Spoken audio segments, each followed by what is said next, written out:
गौ माता की जय। हाँ, गौ माता की जय, गौ माता की जय, गौ माता की जय, गौ माता की जय। करेंगे वो किसी नहीं, इस काम को नहीं करेंगे। इस काम को दूसरे साथ वाले से करेंगे। इस काम को मत करें। इस काम को गौ माता की जय। कितना प्यार करते हैं ये बाप बेटे गौ माता से। लेकिन इसमें भी किसी किसी को लग रहा होगा कि पुलिस ने इनका पिछवाड़ा तोड़ रखा है, लेकिन ऐसी बात नहीं है। इनको इनाम दिया गया। ये दोनों बाप बेटे गौखसी करते थे तो इनको पुलिस ने इनाम दिया है और ये इनाम की खुशी में गौ माता का जयकारा लगा रहे। बात समझो। आप अगर कोई प्रोटेस्ट करते हैं तो पता है इसका फायदा क्या होता है। बाहर की जो इन्वेस्टर हो हर दिन वो अपना पैसा लगाते हैं इंडियन शेयर मार्केट में, लेकिन जब देखता है कि लोग वहां पर प्रोटेस्ट कर रहे हैं तो वो पैसा नहीं लगाते, तो हिंदुस्तान की मार्केट डाउन होती। जब पानी का कतरा गिरता है पत्थर में तो उसको क्या करता है, सुराख कर देता है। जी, तहरीक जारी रहेगी, उस वक्त तक जारी रहेगी जब ये दोनों करप्ट लोग उल्टी ना करते। CAA को हम रद्द करने के चक्कर में यही है असली देश के दीमक, जो भारत में बैठे हैं और बैठकर धीरे धीरे कुरेदने की कोशिश कर रहे हैं, खाने की कोशिश कर रहे हैं। ये भारत को खोखला बनाने के चक्कर में है। लेकिन ये लल्लू लाल साहब भूल गए कि अब की बार CAA NRC योगी बाबा लागू करवाएंगे सबसे पहले, और वो भी अपने अंदाज में। CAA NRC अगर रूल्स घोषित होते हैं तो उसको इम्प्लीमेंट कराना ये हमारी जिम्मेदारी है। हम पूरी तरीके से तैयार है और हमारी फोर्स बैटल रेडी पोजीशन में है।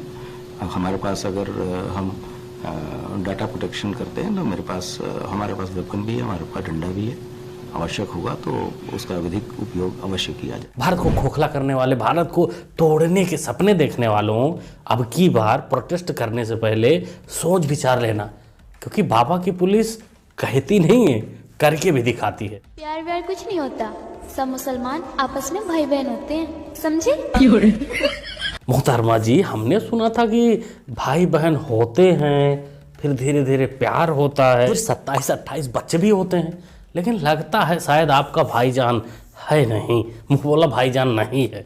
उसे मामू जान से काम चला सकती हो। देखो, मम्मा से बात करके देखो।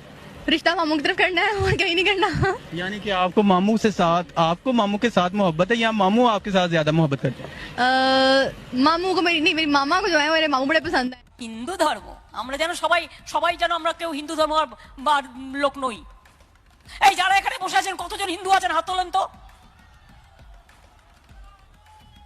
তো আমরা কেউ হিন্দু নই, তুমি আমাকে হিন্দু ধর্ম শেখাবে? আমরা যে কোনো কাউকে কান ধরে হিন্দু ধর্ম। इस डायन ने पश्चिम बंगाल में हिंदुओं को तो खा लिया है, तो रैली में हाथ कौन उठाएगा? और जो 2-4 जयचंद बचे भी होंगे, ना ना ना ना वो हाथ नहीं उठा सकते, क्योंकि अगर वो वहाँ हाथ उठा देंगे तो अगले दिन ये डायन उनको उठवा लेगी। हम लोग सब कितना करें, ना अच्छाई देख रहा है ना बुराई देख रहा है। मारते ऐसे मारे जैसे जानवर को मारा जाता है। इतना मोटा मोटा लट तोड़ दिया, ये हड्डी छिटका के यहाँ डाल दिए। आपको किस चीज से मारा? डंडे तोड़े हैं, डंडे अभी तक फेंका हुआ चौकी के पास। कौन बोलने वाला, हमारा इंसाफ कौन दिलाने वाला है? कोई नहीं दिलाने वाला। देखो जी, पुलिस प्रशासन, ये गलत बात है, ऐसा नहीं करने का। भाई बेचारे सड़क पर जाम करके नमाजी तो पढ़ रहे थे 2-4 मिनट के लिए, आपने उसका हड्डी छटका दिया हाथ का। आप लोग चाहते थे क्या तशरीफ नहीं तोड़ सकते थे? तोड़ सकते थे, लेकिन आपने तो कसम खाई कि नहीं तोड़ेंगे तो हाथ ही। हम किसी पार्टी से नहीं हैं, अकेले दम रखता हूँ, पूरा सिस्टम हिला दूंगा। इस सिस्टम क्या उस धरती उस आसमान तक आवाज गूंजेगी, वो इंसान हूँ हम। आप लोग समझ नहीं रहे हैं। समझ गया हूँ बेटा, समझ गया हूँ। सिक्योरिटी गार्ड की नौकरी ATM में मिली है, वो देर से करते नहीं बन रहा। ये दांत में क्या, दांत में कौन सी टट्टी लगा रखा भाई? जाके साफ कर, नौकरी से निकाल दिया जाएगा।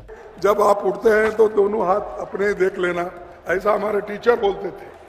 अब क्या है, उठते ही अब टीवी ऐसा ऑन करो, मोदी आ गए, मोदी की फोटो आ गई तो उस घर को दरिद्री लग गई। हट गया चाचा, टीचर ने सुबह सुबह हाथ देखने के लिए कहा था, ना कि टीवी। लेकिन वैसे हाथ तुम लोग क्या देखोगे? तुम्हारे हाथ में, तुम लोग के हाथ में बचा ही क्या है? तुम लोग जब हाथ देखते होगे तो जनता गाली ही दे रही होती होगी। किसको प्रधानमंत्री बनाना है? मैं कांग्रेस पे करती, प्रधानमंत्री मेरे को नहीं समझ में आता कौन सा प्रधानमंत्री। अच्छा। हाँ बस मैं कांग्रेस की वो हूँ, उसी को ही देती हूँ, हाथ पे ही देती हूँ बचपन से लेके अब तक। मेरे पापा अगर ये भी कहते ना इस पे देना है, मैं उनको झूठ बोल देती हूँ, लेकिन देकर हाथ पर ही आती हूँ। हदीस में ये लिखा हुआ है कि आप कितनी 7 शादी कर सकता है मर्द को 7 शादी 8 शादी तब कर सकता है जब उसकी औकात हो कि सबके लिए पूरा कर सके। जो उसकी सगी बीवी है वो दूसरी आई है उसके लिए भी उतना ही हक हो सके। खलीफा मैडम बचपन से हाथ में देती आ रही हैं। वैसे सरकार ने कहा कि 18 के बाद दे सकती हो, तो बचपन से कहाँ देती आ रही? खलीफा जी हमें लग रहा है कहीं तुम गलत दे रही हो, सही जगह नहीं दे पा रही हो। वैसे दोस्तों आप लोगों को मिला क्या कभी? भाई बचपन से दे रही है, कभी मिला? भाई हमको भी नहीं मिला। वैसे हम तो चुनाव लड़ते भी नहीं। राहुल गांधी 6-6, 7-7 बार हारने के बाद यह जज्बा, ये मरने का जज्बा, ये लड़ने का जज्बा यदि किसी भी व्यक्ति के भीतर है ना, उसी भाई बहन के भीतर है। सर वो मौत से ऊपर जा चुका है राहुल गांधी, वो मौत को फेस कर रहा है। मौत? जी मौत। कैसे? सर ये जो वातावरण है इसको आप क्या कहोगे? जिंदा है यही बात समझो। भारत जीने और रहने के लायक नहीं बचा है। आज मिला है असली पप्पू, यही है असली पप्पू, पप्पू यादव बिहार वाला। वैसे भी भारत रहने लायक नहीं बचा है। अब वो वाला पप्पू तो अपने नानी के यहाँ जा सकता है इटली, तू कहाँ जाएगा बिहार छोड़कर? वैसे इसके बारे में क्या ही कहें, काम भी करता है, ऐसा बात नहीं, ये काम भी करता है लेकिन बकलोली भी बहुत करता है, इसीलिए समय समय पर रेला भी जाता है। और पंडित सेक्सी सेक्सी मंत्र पढ़ के अभी ब्याह करवा दे जल्दी अभी ले। वो पंडित मुझसे यार, वो पगड़ वाली गड़बड़ छोरी पकड़ का। यह हिंदू हृदय सम्राट एल्विस यादव, इनके कारनामे आजकल तो आप लोग देख ही रहे होंगे। माँ बहन को आराम से गाली भी दे रहे हैं, यूथ आइकन है, गाली दे रहे हैं, पीट भी दे रहे हैं किसी किसी को जाके गुंडों को लेके। आप लोगों को क्या पता है पूरी स्टोरी? अगर पता है तो आप लोग क्या सोचते हैं? एल्विस के सपोर्ट में है कि एल्विस ने जो किया गलत है? आप लोग कमेंट करके बता सकते हैं। अगर आप चाहते हैं कि हम इस पर एक्सप्लेनेशन वीडियो बनाएं इस पूरे केस पे, तो ये भी आप लोग कमेंट करके बता सकते हैं। हमसे ज्यादा बोलने वाला लड़ने वाला कोई नेता है क्या धरती पर? बोलो कोई है? ये नोट कर लेना, हम धरती पर किसी से नहीं डरते। बोलो डरते हैं?